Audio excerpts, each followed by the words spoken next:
Olá, amoras. Olá, amores.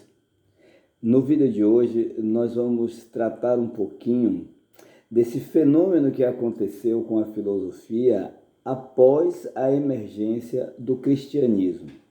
Vejam só, até o século IV, século III antes de Cristo, havia uma centralização do pensamento filosófico na comunidade grega em geral. Mesmo com o helenismo, né, as filosofias do período helenístico, são filosofias marcadamente gregas, que expandiram suas fronteiras, né, por conta das conquistas da Macedônia, e expandiram suas fronteiras para além daquilo que se considerava, na época, a Grécia, né? O próprio Império Romano vai assumir muito dessas filosofias, né? O neoplatonismo, por exemplo, é um produto já romano, né? O próprio ecletismo já é um produto romano. São sínteses feitas a partir de filosofias gregas. No entanto, com a emergência do cristianismo, uma mudança começa a acontecer na Europa, mais especificamente com a tentativa que alguns filósofos vão apresentar de traduzir o pensamento filosófico numa linguagem cristã. Então, os historiadores hoje dividem a história da filosofia, esse período da história da filosofia, que eu estou chamando aqui de filosofia da cristandade, em alguns períodos. Há duas grandes marcações, a marcação da patrística e da escolástica, a patrística sendo a primeira fase desta filosofia cristã, e a escolástica a segunda fase dessa filosofia cristã. A patrística, por sua vez, está dividida em dois momentos. O primeiro momento chamado de apologética e o segundo momento, por falta de algum nome, chamado de patrística mesmo. A apologética, que é essa primeira fase da patrística, vai ser marcada pela tentativa de alguns escritores de fazer exatamente uma apologia ao pensamento cristão. O que é que marca esse período apologético? Marca um discurso que, mais do que filosófico, é religioso, mas que já apela para a razão em vez de ficar fixo no discurso bíblico, no discurso dogmático, no discurso teológico. Esse período da apologética antecede esse segundo período da patrística, que é sobre o que nós vamos falar um pouco, cujo principal pensador é Agostinho de Hipona. Agostinho é uma marca na história da filosofia cristã e é uma marca na patrística. Patrística vem de pater, patris, latim, que significa pai. Então veja, o que é a patrística? É esse primeiro momento da história do pensamento cristão em que esses pais da igreja, esses pensadores, vão meio que gestar toda a doutrina, todo o pensamento que a partir do qual a igreja vai funcionar até os dias de hoje. Então, eles são os pais da igreja, a patrística é a produção dos pais. Agostinho é considerado o principal nome da patrística. Em Agostinho fica clara a referência a Platão. Por quê?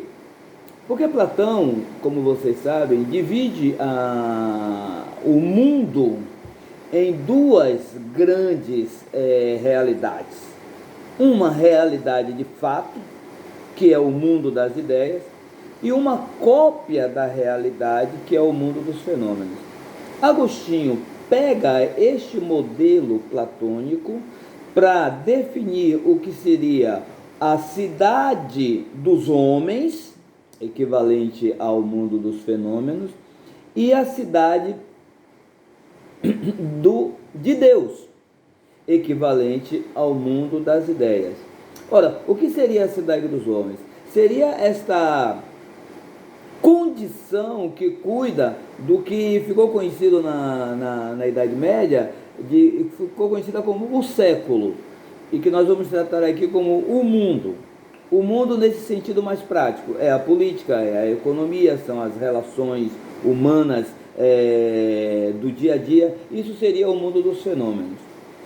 Mas haveria, segundo Agostinho, um segundo mundo, ou melhor, um primeiro mundo, que é o mundo da cidade de Deus, equivalente ao mundo das ideias platônicas. Ora, no pensamento platônico, o mundo das ideias é o local, é um local de onde provém toda a realidade, da qual o mundo dos fenômenos seria a mera cópia em Platão.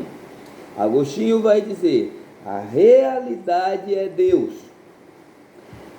E nós, no fundo, estamos aqui para realizar o plano de Deus.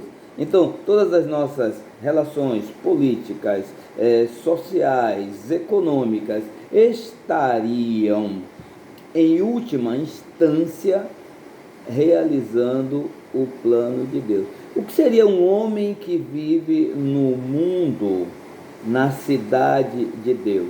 Seria esse homem que agindo aqui, essa pessoa que agindo aqui na terra, já estaria cheia do Espírito de Deus. E o que seria uma pessoa da cidade dos homens?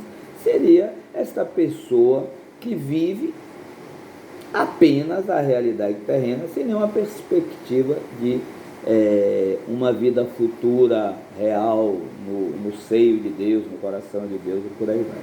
Agostinho desenvolve alguns temas que ficaram clássicos. Por exemplo, ele vai dar uma resposta a Epicuro, a pergunta de Epicuro sobre se é possível um Deus ser ao mesmo tempo extremamente bom, extremamente sábio e extremamente poderoso.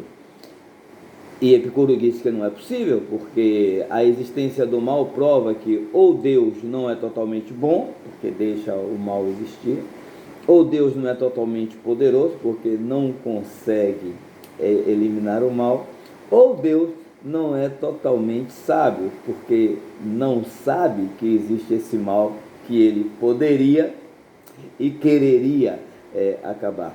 Agostinho responde a isso dizendo que o mal não existe, que o mal é uma ausência de Deus. Sendo uma ausência, não pode ser uma existência. Então, é uma resposta inteligentíssima, e vocês vejam a presença da racionalidade filosófica nesta resposta.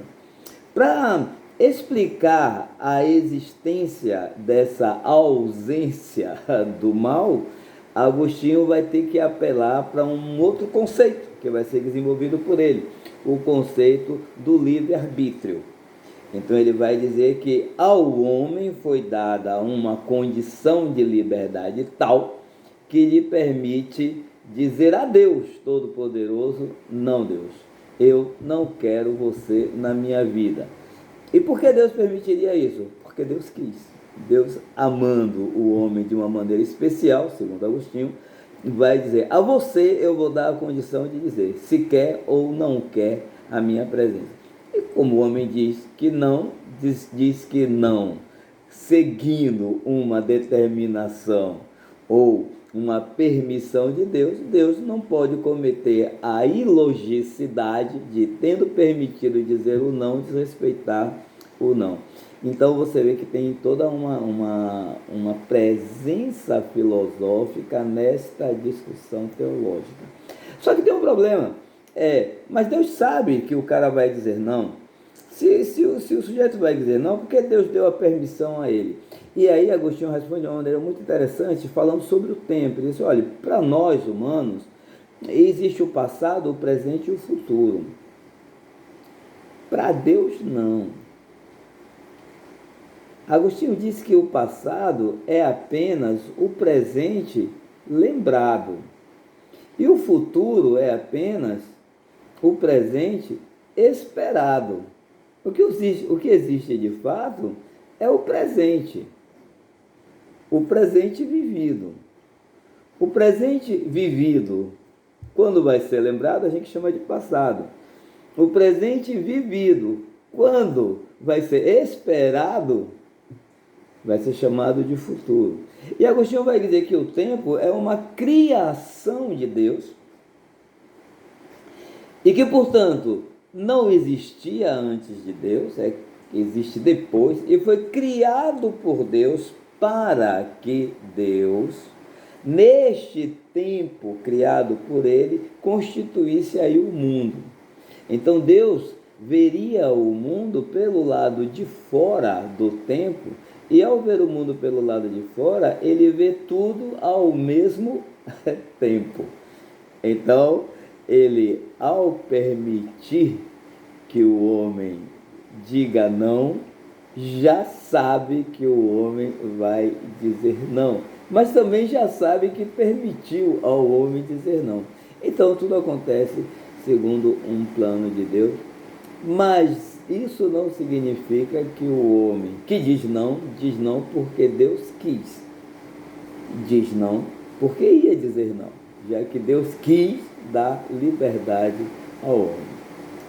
Vocês podem não concordar com nada disso, mas é assim que Agostinho explica, e pelo jeito deu certo, porque essa teoria do livre-arbítrio chegou até os dias de hoje, em nossas diversas, espalhadas pelo mundo, culturas cristãs. Santo Agostinho está aí na passagem do século IV para o século V depois de Cristo. Ele está na emergência da Idade Média. Santo Agostinho também vai desenvolver a ideia da iluminação, que diz o seguinte: todas as grandes e boas ideias, todas as abstrações lógicas não provêm do ser humano, provêm de Deus. Então, de novo, retomando Platão, como Platão dizia que todas as nossas ideias puras vêm do mundo das ideias, são memórias do mundo das ideias, Agostinho vai dizer que todas as nossas ideias puras e boas são inspirações de Deus. Veja a coincidência, né? A analogia do pensamento. Em seguida, a gente vai dar agora um salto grande, depois de falar de Agostinho, a gente vai dar um salto grande para Anselmo. Anselmo está na passagem do século XI para o século XII depois de Cristo. A igreja já está constituída, essa hierarquia, né? Deus, o Papa, determinando a própria política, que é uma hierarquia que vem de lá de Platão também. Se lembram dos reis filósofos, né? Os reis, porque o rei filósofo em Platão é o rei, porque o rei filósofo em Platão é quem está mais próximo do mundo das ideias. Ora, na Idade Média vai se desenvolver, por conta de Agostinho, este princípio de que o poder deve ser exercido primordialmente pelo Papa, porque o Papa é o grande filósofo, né? Os bispos são os grandes filósofos. A igreja é a sede da filosofia. Por que da filosofia? Porque são os que estão mais próximos de Deus. E a filosofia na Idade Média vai ser a teologia. Por isso nós dizemos que na Idade Média a filosofia era antila teologia, ou seja, era escrava da teologia. A filosofia estava a serviço da teologia. Era exercida pelos filósofos para fazer o papel de desenvolver a fé. Inclusive, os teólogos, e vocês vão ver agora com Anselmo esta fineza de raciocínio, os teólogos diziam o seguinte: a filosofia surgiu antes na Grécia para preparar o espírito humano para esta presença de Deus no mundo que aconteceria lá em Israel. Veja que coisa, né?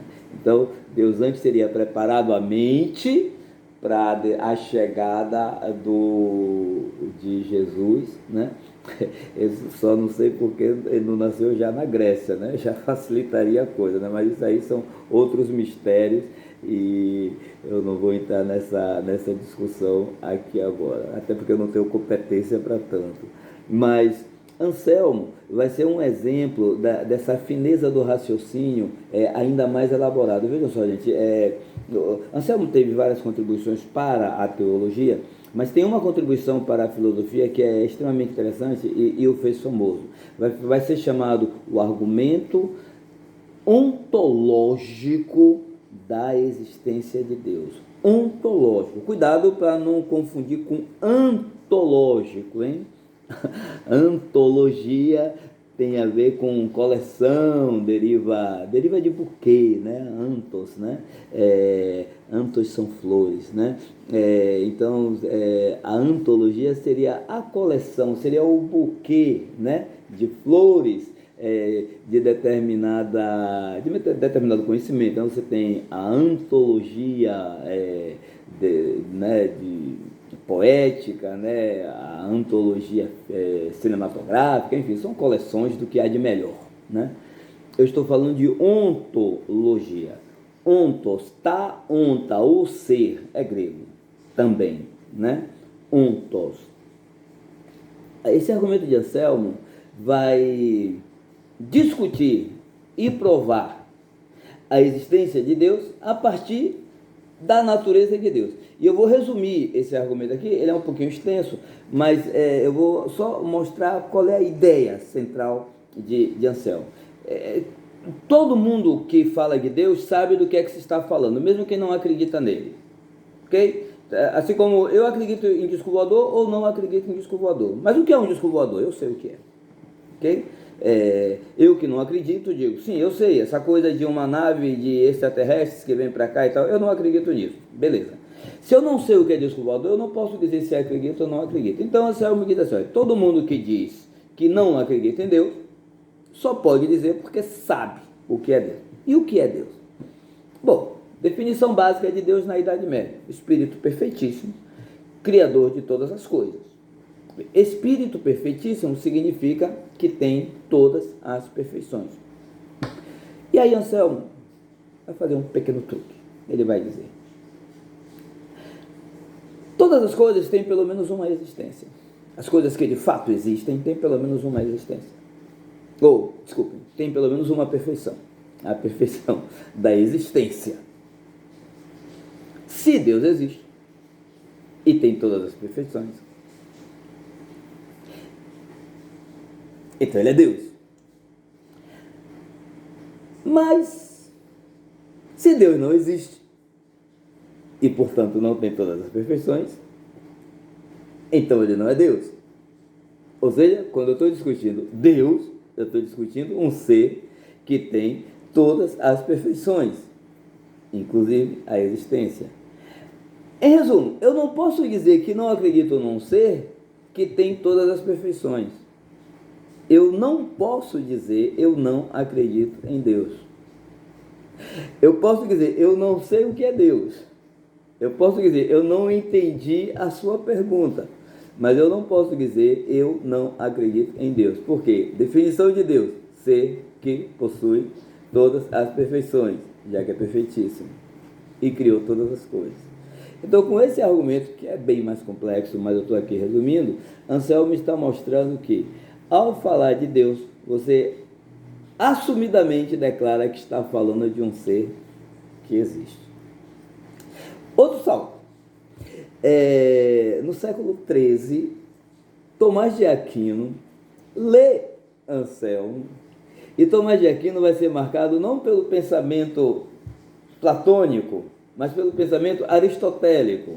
Anselmo está na transição. Anselmo sofre influência de Platão, mas também já sofre influência de Aristóteles. Tomás de Aquino é declaradamente aristotélico.